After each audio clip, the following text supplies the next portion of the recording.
भगवान से भजन, भगवान से प्रेम करने की कोई उम्र नहीं है।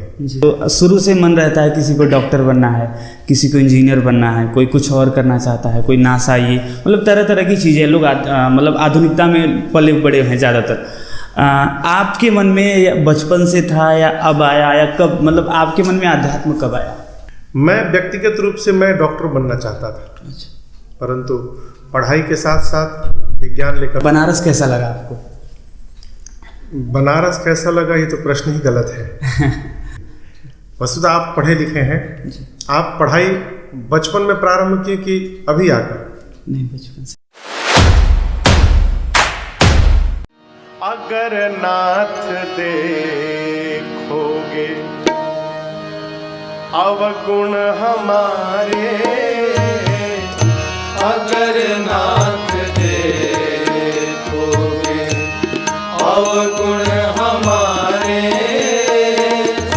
तो हम कैसे भाव से लगेंगे किनारे। अगर नाथ देखोगे। दोस्तों, वीडियो शुरू हो से पहले आप लोगों से कुछ कहना चाहूँगा।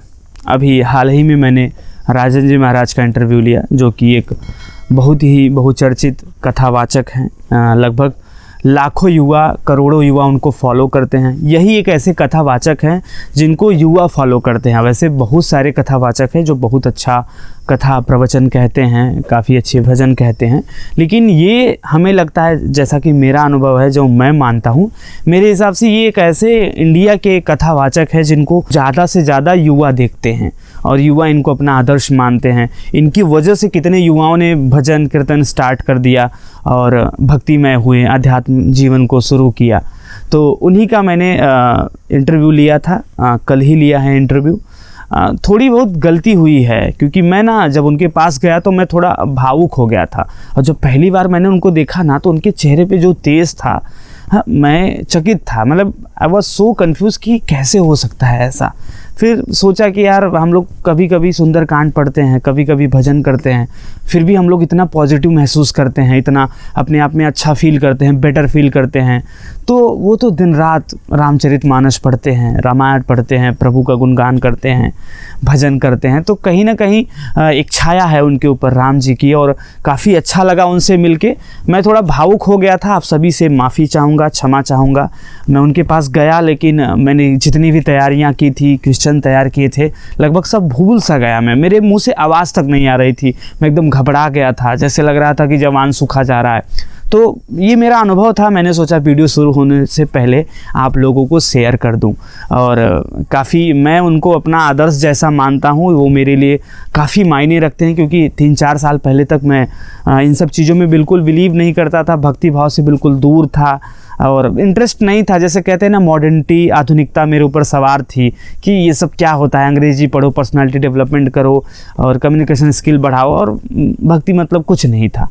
लेकिन कहीं ना कहीं इनको यूट्यूब पर देखा, इनके भजन सुने, इनके प्रवचन को सुने, तो मन में भाव जगा। वैसे तो मैं खुद करता हूँ, लेकिन इनका काफ़ी हेल्पफुल वीडियो रहा है मेरे लिए, और इनके आदर्श, इनके वाणी, इनके वचन, इनकी जो भी कहावतें इस वीडियो में बताते हैं, वो काफ़ी मेरे लिए मददगार रहा।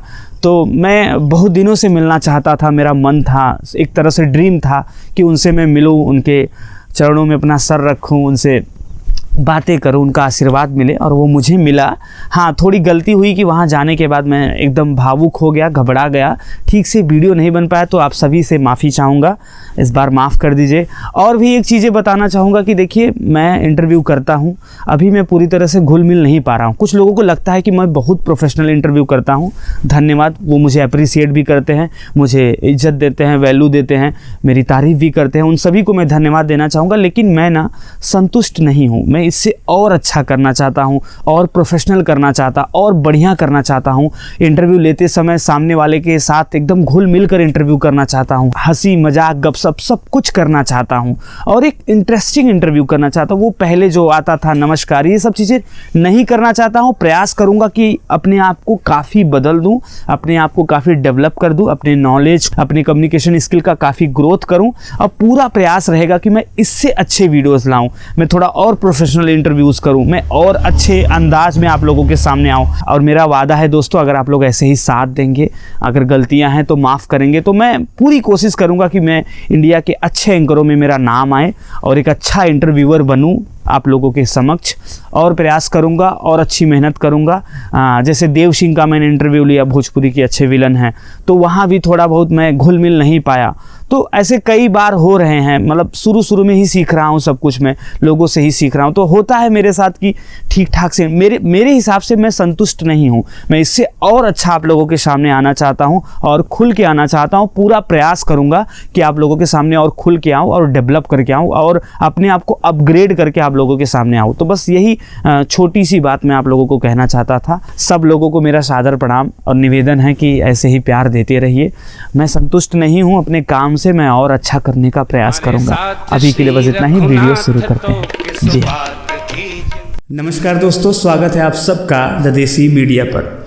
दोस्तों हम लोग इस वक्त ऐसे स्थान पर बैठे हैं, कुछ लोग भी हैं साथ में, अभी जस्ट वाराणसी में हैं और वाराणसी में राम कथा का आयोजन हुआ था।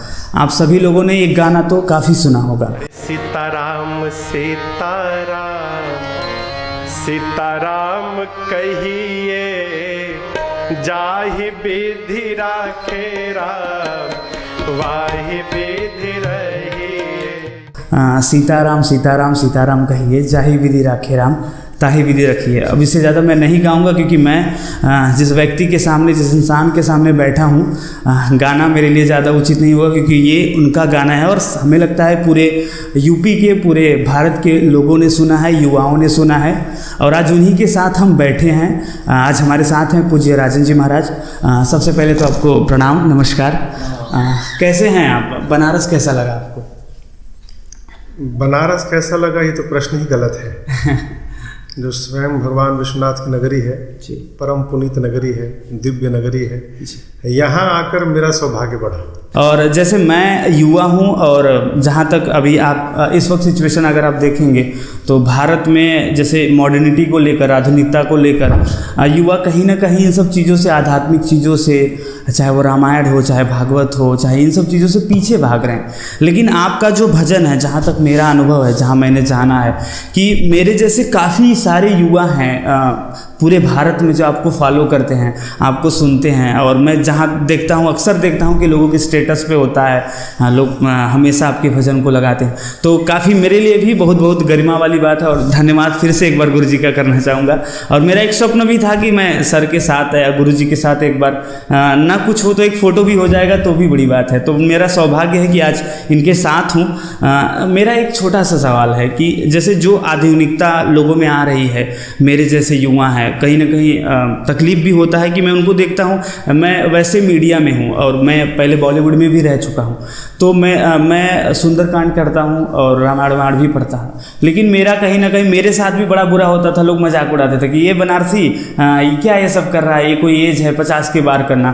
तो सीधा सा सवाल ये है कि क्या अध्यात्म के लिए, क्या भगवान की पूजा के लिए, क्या भजन के लिए कोई उम्र होता है? जो आपसे कहते हैं कि 50 के बाद करना है जी, उनसे केवल एक प्रश्न करिएगा, क्या वो 50 तक जीवित रहेंगे? इस बात को ठीक से जानते हैं। वस्तुतः अध्यात्म पढ़ने का विषय, अध्यात्म समझने का विषय नहीं है, अध्यात्म रहने का विषय है, अध्यात्म जीने का विषय है। हमारी जो सनातन संस्कृति है, जिस पर हम चल रहे हैं, पूरा विश्व का केंद्र जिसको कहा जा सकता है।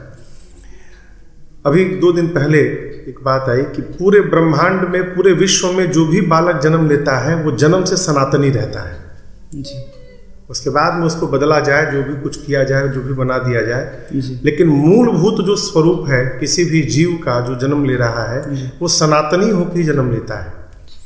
अध्यात्म में, अध्यात्म कहें तो भगवान से भजन, भगवान से प्रेम करने की कोई उम्र नहीं है जी। हमारे पूज्य महाराज श्री कहा करते हैं कि बेटा, जब बचपन में भजन प्रारंभ होगा ना, तभी जाके 55 के बाद भी बनेगा जी।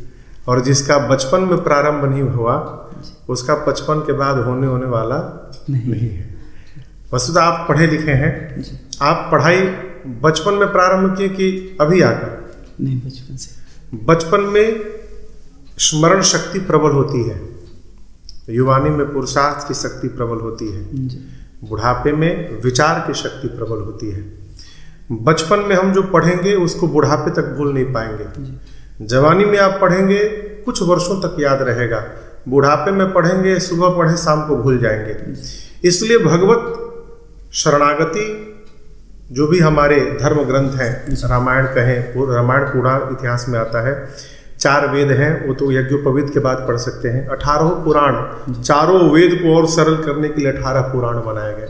पुराण हैं, उपनिषद हैं, शास्त्र हैं, इनका पठन पाठन बचपन से प्रारंभ होना चाहिए। जैसे और हम हैं या और भी युवा हैं तो शुरू से मन रहता है किसी को डॉक्टर बनना है, किसी को इंजीनियर बनना है, कोई कुछ और करना चाहता है, कोई नासा, ये मतलब तरह तरह की चीज़ें लोग मतलब आधुनिकता में पले बड़े हैं ज़्यादातर। आपके मन में बचपन से था या अब आया, या कब, मतलब आपके मन में अध्यात्म कब आया? हम लोग बचपन से इसी माहौल में रहे हैं। हमारे पूज्य बाबू, शुरुआत जैसे वही बता रहा हूँ, जन्म से जी हमारे पूज्य पिताजी का संस्कार ऐसा रहा, उनका ऐसा व्यक्तिगत जीवन रहा कि घर में बचपन से ही भजन कीर्तन, महापुरुषों का आना, संतों का आना, कथा होना, अखंड पाठ होना, संकीर्तन होना, ये बचपन से हम लोग इसी माहौल में पढ़े हैं, बढ़े हैं। हाँ, मैं व्यक्तिगत, देखिए, आध्यात्मिक होना, कथा वाचना, ये अलग विषय है। जो कथा नहीं कर रहे हैं तो इसका आप अर्थ नहीं निकाल सकते कि वो आध्यात्मिक नहीं है, वो भगवान के भक्त नहीं है। जैसे हम धोती पहने, लेकिन यदि आप पैंट शर्ट पहने हैं तो हम ये नहीं कह सकते कि आप भगवान के भक्त नहीं हो सकते। भगवान के भक्त का स्वरूप तो गौण है, स्वभाव होना चाहिए, चिंतन भगत का होना चाहिए, हमारा व्यवहार भक्त का होना चाहिए। तो बचपन से माहौल ऐसे रहा घर का। मैं व्यक्तिगत रूप से मैं डॉक्टर बनना चाहता था, परंतु पढ़ाई के साथ साथ विज्ञान लेकर पढ़ाई मैंने प्रारंभ की, और पढ़ाई के समय में ही व्यापार का दबाव आया तो मैं व्यापार में चला गया। पढ़ाई पूरी करने के बाद में अपनी फैक्ट्री देखने लगा। किसी जन्म का पुराकृत कर्म होगा मेरा। बीज मिट्टी में पड़े रहते हैं, गर्मी के समय में खाली मैदान रहता है, लेकिन ग्रीष्म ऋतु के बाद जब वर्षा ऋतु का आगमन होता है तो जिस मैदान को आप 1 महीना पहले खाली देखते हैं, वर्षा ऋतु के बाद जब जाते हैं तो उसमें हरे हरे घास दिखाई पड़ते हैं। तो वो घास कौन लगा कर गया? कौन लगा कर गया? कोई आया था लगाने? आप मई महीना में देखें तो पूरा मैदान सपाट मिला, खाली मिला। अगस्त सितंबर में जाकर देख रहे हैं तो हरे हरे घास लगे हैं पूरे मैदान में वर्षा के बाद। कौन लगा कर गया? कोई नहीं लगा कर गया। उस घास का बीज उस मिट्टी में पहले से था। वर्षा का जल गिरा, बीज और जल का संगम भया, पौधा निकल गया। उसी प्रकार हर जीव के भीतर वो बीज पड़ा हुआ है। हमारे भीतर भी बीज था। भगवत कृपा की वर्षा भई, कृपा और वो बीज का मिलन भया, और आपके सामने राजन महाराज बन के बैठे हुए। जी, अच्छा गुरुजी, एक चीज़ और भी है, आपके चेहरे पे हर वक्त एक स्माइल रहती है, उसका अनलिमिटेड स्माइल रहती है, उसका क्या राज? ये तो आपके ऊपर है, आप कैसे जी रहे हैं। जी, भगवान ने जीवन दिया है, प्रेसियस है, ये अनमोल है, इसका कोई मूल्य नहीं लगा सकता। अब आपके ऊपर है कि इस जीवन को रो के बिताना है कि इस जीवन को हंस के बिताना है। इसका निर्णय आपको करना है। हमने हंस के बिताने का निर्णय किया, इसलिए हमेशा हंसते रहते हैं, मुस्कुराते रहते हैं। जी, अभी जो वर्तमान में युवा हैं उनके लिए अगर राम की कल्पना की जाए या राम के बारे में सोचा जाए तो क्या कहना चाहेंगे आप कि उनको किस तरह से इसके लिए कुछ अपना योगदान देना चाहिए? योगदान दूसरे के लिए नहीं देना, अपने जीवन के लिए देना है। जी, आप कुछ करेंगे, कुछ पढ़ेंगे तो अपने लिए पढ़ेंगे। आप प्रकाशवान होंगे तो आपके प्रकाश से आपका वातावरण अपने आप प्रकाशित हो जाएगा। जी, जैसे ये बल्ब है ना, ये बल्ब जल रहा है तो इसके अगल बगल का वातावरण इसके प्रकाश से स्वयं प्रकाशित हो रहा है। तो मनुष्य को पहले अपने आप को प्रकाशित करना चाहिए। वो यदि प्रकाशित होगा तो उसके संपर्क में आने वाले जीव सभी उसके प्रकाश का लाभ उठा पाएंगे। तो आप जो भी युवा पीढ़ी है वो पढ़ेगी तो पहले अपने लिए पढ़े। जी, एक बहुत पहले एक पत्रकार ने हमसे पूछा कि महाराज जी, पूरा विश्व सुधर जाए इसके लिए क्या करना चाहिए? तो हमने उनको बड़ी विनम्रता से उनसे कहा कि पहले आप सुधर जाइए। हम विश्व को न सुधारें, हम अपने आप को सुधारें। अगर हर व्यक्ति अपने आप को सुधार लेगा तो विश्व तो ऐसे ही सुधर जाएगा। ठीक ना? तो जो भी पढ़ेंगे अपने लिए पढ़ें। मानस, श्री रामचरित मानस, श्रीमद् भागवत पुराण, जो भी हमारे धर्म ग्रंथ हैं वो जीवन के नैतिक मूल्यों को बताते हैं।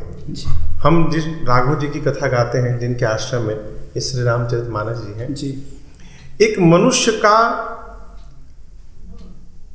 मर्यादित स्वरूप समाज में क्या होना चाहिए, अगर इसको जानना है, समाज ही नहीं परिवार में, देश में क्या स्वरूप होना चाहिए, अगर इसको जानना है और समझना है तो श्री रामचरित मानस जी के शरण में आना पड़ेगा, मेरे राम जी के चरित्र को देखना पड़ेगा। तो दोस्तों अभी आप लोगों ने देखा कि गुरुजी ने जो बताया, जो बातें बताई, वो लगभग सभी युवाओं को फॉलो करना चाहिए। और यही एक विशेष विषय था आज मेरे यहाँ आने का। मेरे मन में कुछ प्रश्न थे जिसको लेकर मैं कंफ्यूज था या घबराया हुआ था कि उनके जवाब क्या होंगे। और गुरुजी के साथ आज मिला, उन्होंने कई सारी ऐसी बातें बताई जिससे मेरे मन में भी जो कन्फ्यूज़न था वो दूर हुआ। और मैं लगभग मैं 4 से 5 सालों से गुरुजी को देख रहा हूँ और मन में बड़ी आकांक्षा थी, बड़ी मनोकामना थी कि एक बार गुरुजी से मिल लूँ, एक बार कम से कम उनके पैर छू लूँ, बस इतना ही बहुत होगा। और मैं सर अपनी बात करूँ तो मेरे घर में लगभग दिन रात में तो हमें लगता है 3 से 4 घंटे लगातार आपके भजन बनते हैं। तो चाहे मम्मी हो, भैया हो, सब एकदम बड़े वाले फ़ैन हैं आपके। तो एक बड़ी आकांक्षा थी कि सर से मुलाकात हो, सर से बातचीत हो, और आज इसी युवाओं के विषय को लेकर आज हम यहाँ थे। तो बहुत बहुत धन्यवाद गुरुजी आपका, एक बार पैर छूना चाहूँगा और बस इसी के साथ अलविदा लेना चाहूँगा आप सभी से। नमस्कार, जय हिंद। हो गया। काफ़ी घबराहट थी गुरुजी। घबराते क्यों? वैसे अभी तलवार तो लेके बैठे नहीं हैं। हाँ, लेकिन जैसे जिसके